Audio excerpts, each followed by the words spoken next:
So while I'm doing check-ins, I thought I would pop in here to make some videos along the way of things that I'm picking up. So one thing to remember is that progression doesn't happen just week to week. So you're always going to find weights that you're stuck on, and you're always going to feel like sometimes you're not progressing, sometimes you're going backwards. And that's because not everything is just focused on improving that one lift. Like, you're not just living in a vacuum where you're just made to focus on improving a certain lift. You have 4 or 5 days, 3 or 6 days, whatever your program is. Each of you are so specific, but you have all these days worth of exercises that all compound on each other. So if you're having a lot of glute days, or I was meant to say leg days, but I say glute days because I'm thinking of glutes. A lot of leg days, then them compounded on top of each other, you're going to feel fatigued. If you have a lot of like heavy neurological work, which is reps between say 1 to 6, then you're going to feel taxed repeating the same efforts week to week, or even throughout the 1 week. And then if you have a lot of high rep stuff, you're going to continue to feel delayed and fatigued from always performing high rep work and getting a lot of volume in.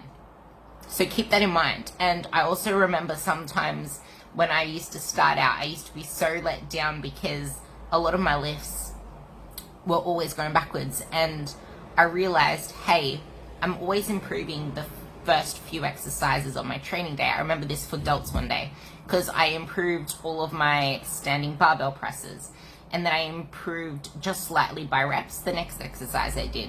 But for all my other exercises that were like push, like chest and delts and stuff like that, they all dropped off reps and they all dropped off intensity, and I felt like shit.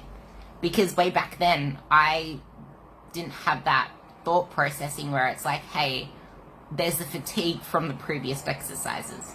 So that's something to keep in mind. And like I said, it's not linear. You will never progress linearly, especially if you back off and not do exercises for a certain amount of time and then bring them back in. But that isn't bad, because you're not always going to be chasing the same stimulus because it gets stagnant. Sometimes it's good to pull it away, focus on some other things, then bring it back in, because then you're resensitizing yourself to that movement and able to get that stimulus again, whether that be some quad strength, quad growth. Like, you don't chase exercises for the sake of the exercises. You chase exercises for the sake of the adaptation. I hope that makes sense. I put up this post a while ago, and I saved it in my highlights on my Instagram. I just wanted to find it. Exercises do not determine the adaptation. So remember that.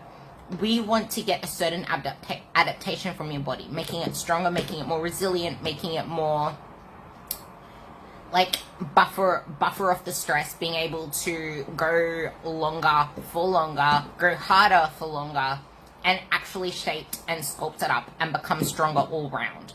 So it's the application of the exercises. So where it's placed in the week itself, where it's placed in the day, and the sets, the reps, the tempo, the intensity I give it to you at, like I said, where it's placed in the workout, the speed, all of that stuff determines the adaptation. You don't just throw in an exercise for the sake of it thinking this is the only way you're going to get strong, or this is the best exercise for this or that. It's about how it's executed and how it's implemented in a program.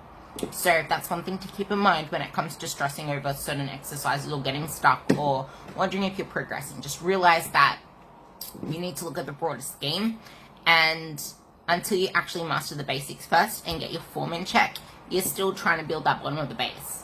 You're still trying to build the foundation of the pyramid. And a lot of the times it's like, I wonder what phase I'm in. Oh, I want to know this. Oh, I want to know this. Oh, what's going to happen next? I don't fucking know. I'm not a psychic. But what I do know is that we need to focus on the bottom of the pyramid, build a strong foundation, and then build up from there. Because the best tower, the best pyramid, the best anything is built on a strong foundation. Because if it's not strong and it's not big, you can only build so much on top of it. Like, the bigger the foundation and the stronger the foundation, the more you can start to build on top of it. And you can always address the base. You can always go back to fortify it. But the more groundwork that you do now, the longer you can build for on top before you need to go back and adjust the base again. Keep that in mind.